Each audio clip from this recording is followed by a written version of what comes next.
Which Mets pitching prospect is most ready to contribute in 2024? I'll break it all down on today's edition of Locked On Mets. You are Locked On Mets, your daily New York Mets podcast. Part of the Locked On Podcast Network, your team every day.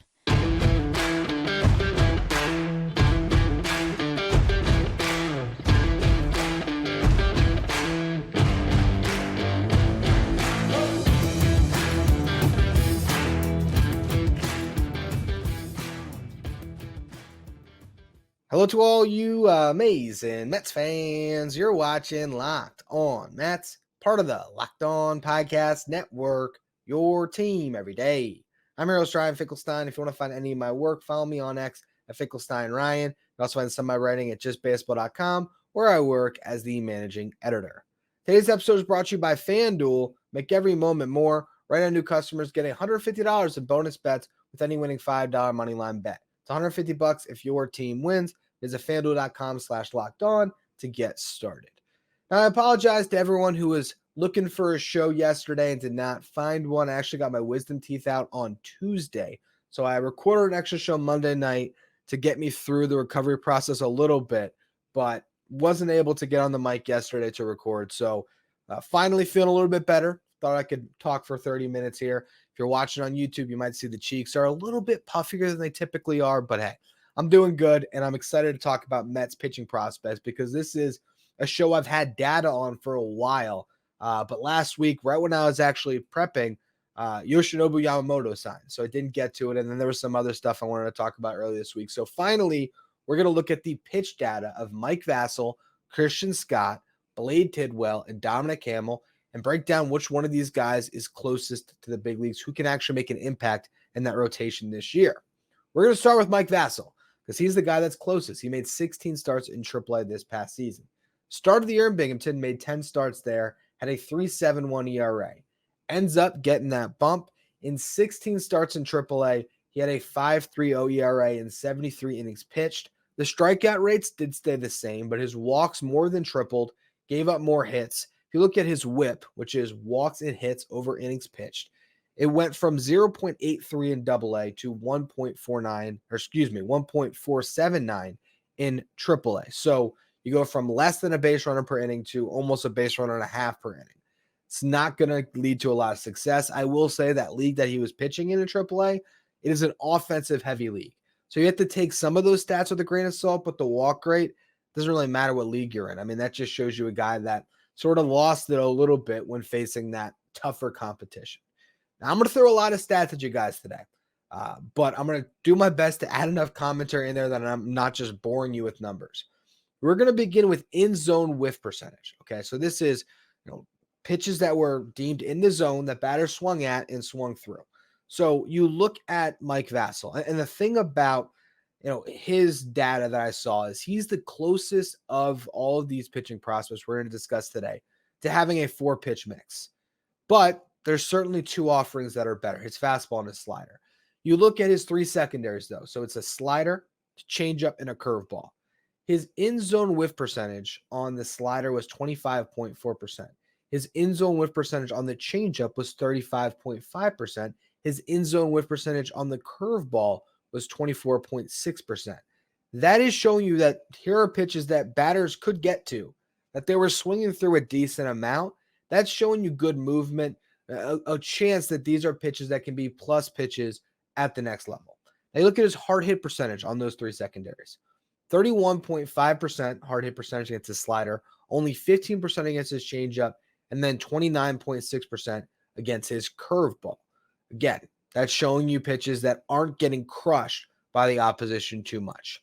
Now, with some refinement, I really do think he can get to a full 4-pitch mix, but there is some cautionary signs when it comes to the changeup and the curveball, and even the fastball to a certain respect, because his fastball got hit pretty hard this past year. But he threw his fastball 52% of the time, comes in at 93.5 miles per hour is the average. Slider, 25% of the time, changeup and curve at 13% and 11% respectively. Now, he is throwing his fastball for a strike a lot. Strike rate on the fastball was 67.4%. That's solid. He also got a chase rate of 25.8% on his fastball. That's pretty good as well. And you also have his slider that had a really good strike rate of 69.9% and a chase rate of 38%. Those are his best two pitches.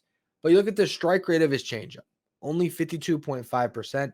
And there's this other stat. It's called NC percent, which is non-competitive percent. So pitches that just have no chance. You spike a changeup, you throw it over the catcher's head to the backstop. Those are non-competitive pitches. Pitches that are easy for batters to just take, unless it's Javi Baez in the box, of course. So you look at the changeup. Non-competitive percentage of 18.3%, same rate as his curveball as well. That's close to 20% of the time. So 1 out of every 5 of those pitches is just not competitive. That's where you get to the point where a pitch just might not be viable long-term. And that's what you want to stay away from. If he can refine those two offerings, make them competitive more often, land them from strikes more often, the movement's there as we went back to that in-zone whiff percentage. I mean, again, when that changeup was in the zone, batters were swinging through it 35.5% of the time. It's just a matter of getting it in the zone more, getting it closer to the zone where, guys are chasing it instead of just changeups that are missing entirely.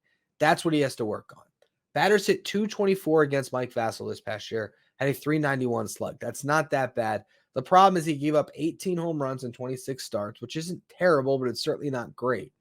His walk rate was 11.7% in AAA, so that's way too high.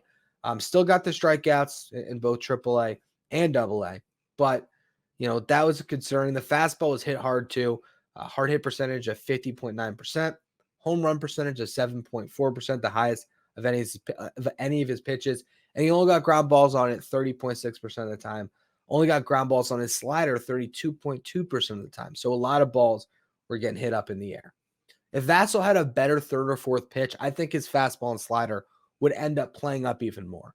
Right now, if a lot of the changeups and curveballs he's throwing aren't competitive, batters can identify it and just lay off of those, and they can really tunnel and focus on the fastball and slider. So that, could be a reason why those pitches were getting hit harder, because in AAA, guys were looking for him and they were doing some damage. If he can develop a really good changeup, which he has the makings of it, he just has to get more consistency, a better feel for it. But all of a sudden, I think the fastball plays up, the slider plays up, and he has a real chance to be a quality starting pitcher. If not, though, I think there is some reliever risk here, but he could be an effective reliever with that fastball and slider. So I do think he's a big leaguer at some point. I think he's up this season. For this year, though, ultimately, unless he makes some big changes, because he doesn't have this great fastball in comparison to someone like Christian Scott, we're going to talk about in the next segment, I think he might be best served to be more of a long man. A guy that comes out of the bullpen, gives you multiple innings. I think he could do that well, where he maybe only has to face a lineup one time through.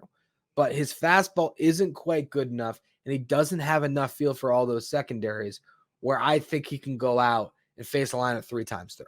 That's where my concern is. Now, if he shows up with a much improved changeup and his curveball's better, he's able to land that first strike more, all of a sudden, maybe the whole world opens up to Vassel. And again, he is the closest to a 4-pitch mix. The reason why I like Christian Scott more, and I'll talk about it in the next segment, is because his fastball is so good that I think off that pitch alone, which he's going to be throwing over half the time, I think he'll be able to get big league hitters out. I think he'll be able to get them out multiple times through a lineup. That's why I believe Christian Scott is the guy that could impact the rotation this season. I'll talk about that more in just a minute. First, though, today's episode is brought to you by FanDuel. Score this NFL season with FanDuel, America's #1 sportsbook. Brand new customers getting $150 in bonus bets with any winning $5 moneyline bet. It's $150 if your team wins. If you think about joining FanDuel, there's no better time to get in on the action. You got the NFL season winding down with the playoffs around the corner.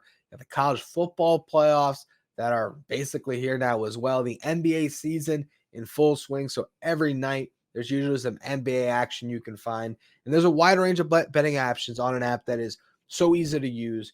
You have the spread, you have player props. So if you're watching an NBA game, you can bet on a player's points, rebounds, assists, 3-pointers made, all that good stuff. You have the over-under and more. You can also combine different things, right? So you can bet on the over on the game, and if it's a basketball game, bet on the star player to hit the over on their points as well. Combine those, make it a parlay. Or if you're watching on Sunday, you can bet on the first person to score a touchdown in a given game.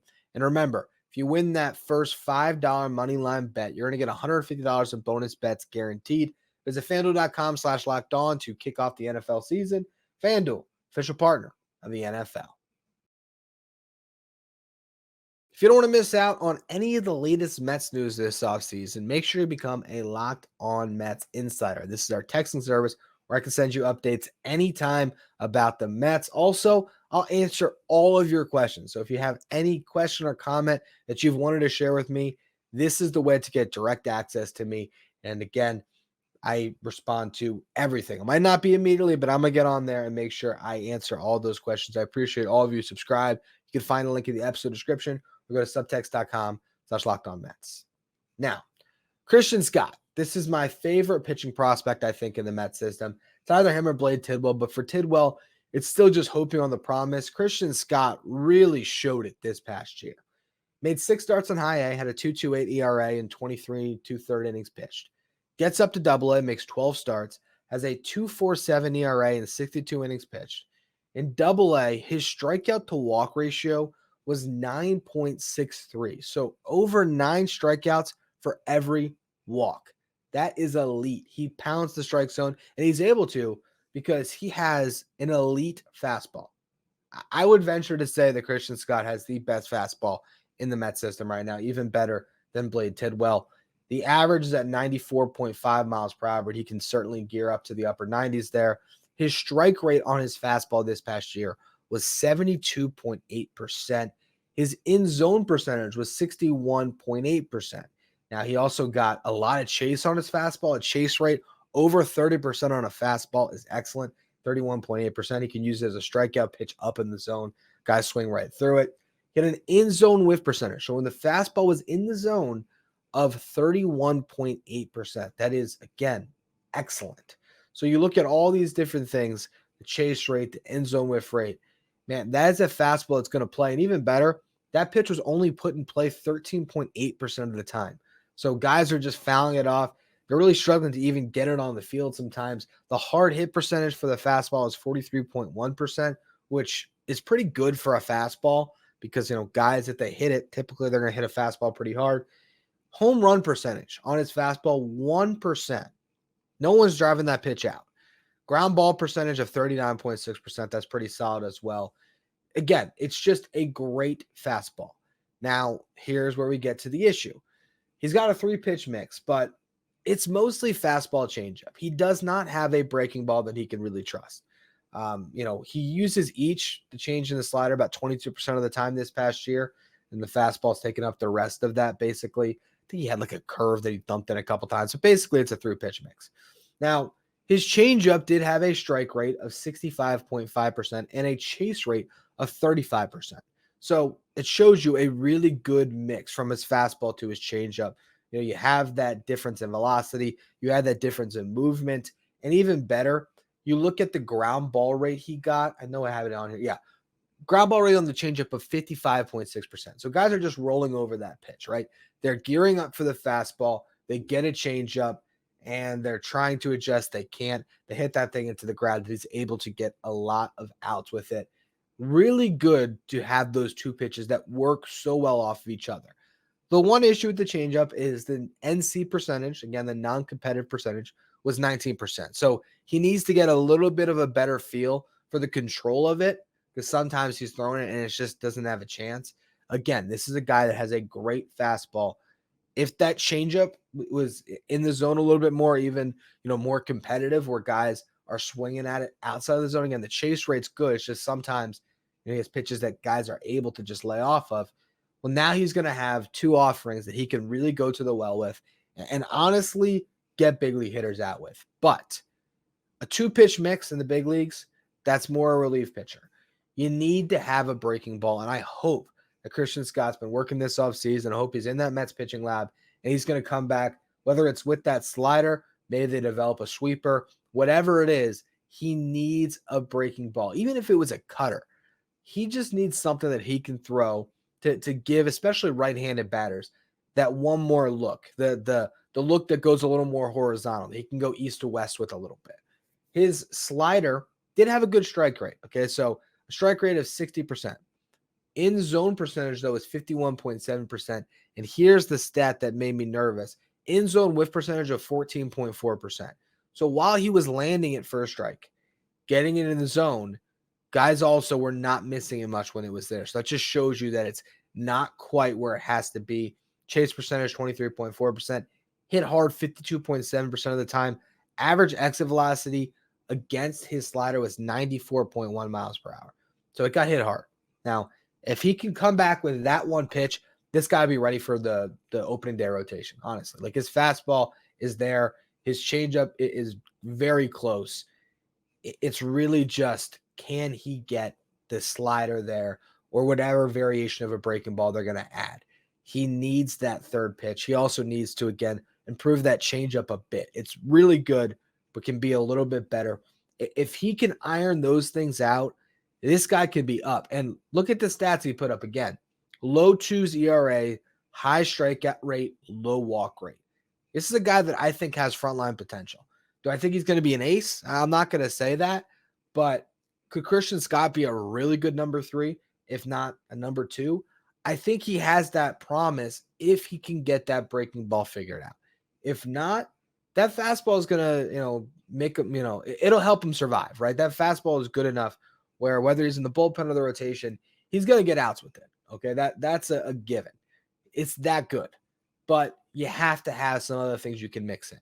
So if he can, again, get a little bit better control of that changeup, and if he can find a breaking ball, he's going to be a dangerous pitcher. He is. And I don't even know, like, maybe you throw a splitter. Like, that could be a mix that they teach him. He needs that one other pitch. But if he gets it, I really do think this guy could be a big piece for the Mets this season. Don't think it's opening day, but, mid-season, if he can come with the breaking ball, shows out in spring, and then whether he starts in AA or AAA, strings together a good set of starts, and then an injury happens, he's a guy where with that fastball, the Mets might say, all right, let's see what Scott can do, and I think he can do a lot. I really do. So I right now, looking at the pitch data, while Blade Tidwell might be ranked higher by some in the Mets farm system, I think Christian Scott should be considered potentially the best pitching prospect the Mets have right now. Just a matter of rounding all those last couple things into form. And I do think we see, honestly, both Scott and Vassel in 2024. How much we see him, that's to be determined. But I think both of them make their debut this season. Another guy that could make his debut, though, is Dominic Hamel. I want to talk about him and then talk about a guy that a lot of people regard as the best pitching prospect in this system, in Blade Tidwell. So we'll get to those last two guys in just a minute. First, though, another word from our sponsors. Locked On has launched the first ever 24/7 streaming channel on YouTube covering everything in the world of sports. That is Locked On Sports Today, with our local experts on each team and our league-wide experts on each league. You can find Locked On Sports Today streaming on YouTube 24/7. All right, let's talk about Dominic Hamel. He was the Mets pitching prospect of the year in 2022. Last year, I believe that went to Christian Scott. But he's been very good the last couple of years. He spent his entire season in 2023, Hamel did, in AA. He had a 3.85 ERA and 124 innings pitched. One thing I like about him, he's thrown a lot of innings the last couple of years. So guys that are stretched out that can give you something, Dominic Hamel does provide that. I should have noted that on Scott. He has yet to hit over 100 innings pitched, I don't believe, in his minor league career. So that's one problem, right, is that you don't have to watch him with the innings, and he might not be ready for a full workload until 2025, 2026, where he could get up to 180 innings. That's something that has to be monitored. Back to Hamel, though. He's a guy that is stretched out, that has been making consistent starts the last couple of years, and his strikeout rate is great. This past year, over 30%, 30.4%. Walk rate, 9.3%, a little bit high. He's got a 5-pitch mix that he's trying to go with. A fastball 51% of the time, slider 17% of the time, and then he mixes in a curveball, a changeup, and a cutter 11% of the time each. His slider and cutter both have good chase rates, as does his fastball. The chase rates are lower on his curveball and changeup. Also, you look at the non-competitive percentage, right? The NC percentage. On his curveball, it's 20.4%. On his changeup, it's 25.4%. So about a quarter of the changeups he throws are just not competitive. That's where you have to wonder if those pitches can last. And then you look at the cutter, it was competitive a lot of times, but it got hit really hard. average exit velocity of 96.6 miles per hour, hard hit percentage of 56%. So well over half the time that pitch was getting hit very hard. Fastball grades out well. Strike rate 67.7%. In zone whiff rate 28.4%. Chase rate 25.8%. So, that's a pitch you can lean on. Slider is good. It's just a matter of what else does he throw. I think he needs to refine his pitch mix. Like maybe you ditch the cutter and just throw more sliders. Figure out what works between the curveball and a changeup. And honestly, I don't know what does. So again, I feel like long-term, there's a lot of reliever risk with Dominic Hamel, but he's stretched out enough that I think he's probably more a depth swingman type. And you might see him this year, or you see him in 2025. He's got a really high spin rates in such stuff like that, where, you can get excited about this stuff.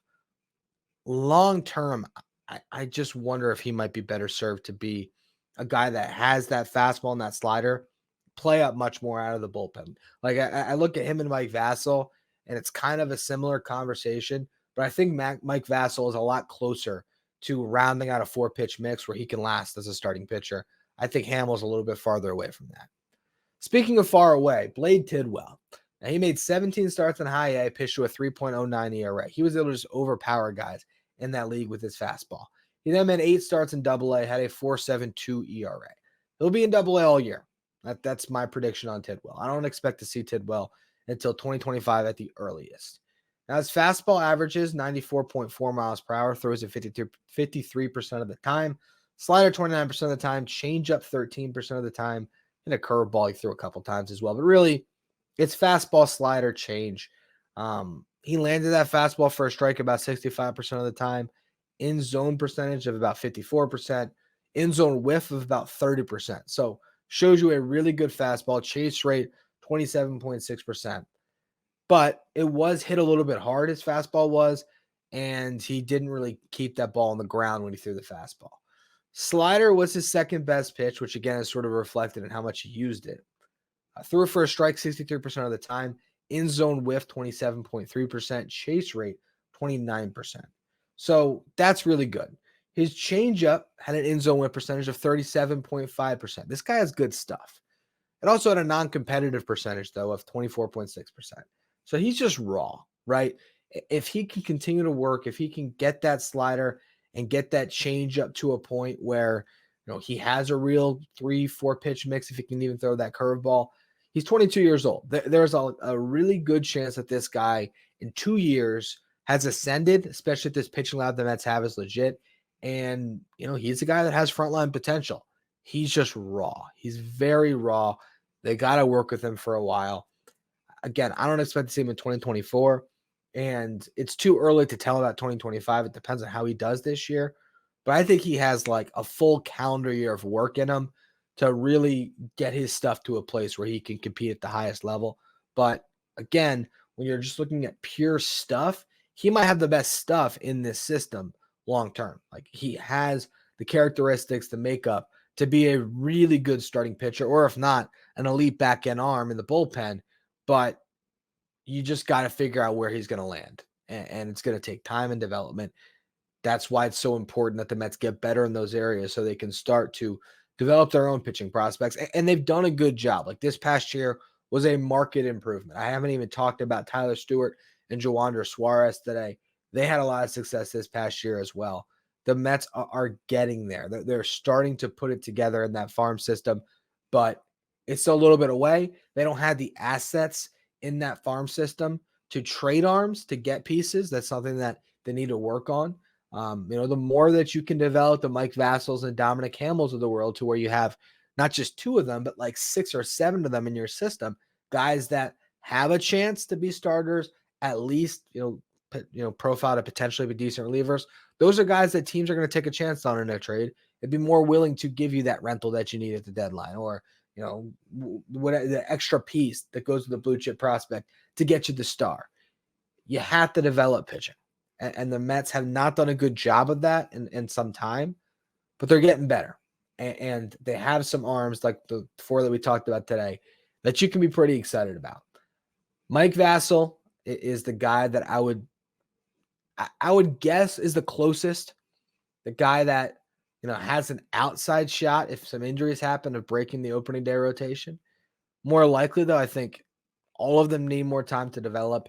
And I think Christian Scott is the best pitching prospect the Mets have and the one that will make the biggest impact this season if I had to take an educated guess on it. Anyway, I hope you all enjoyed today's show. I know it was very data heavy, but I appreciate all of you who tune in.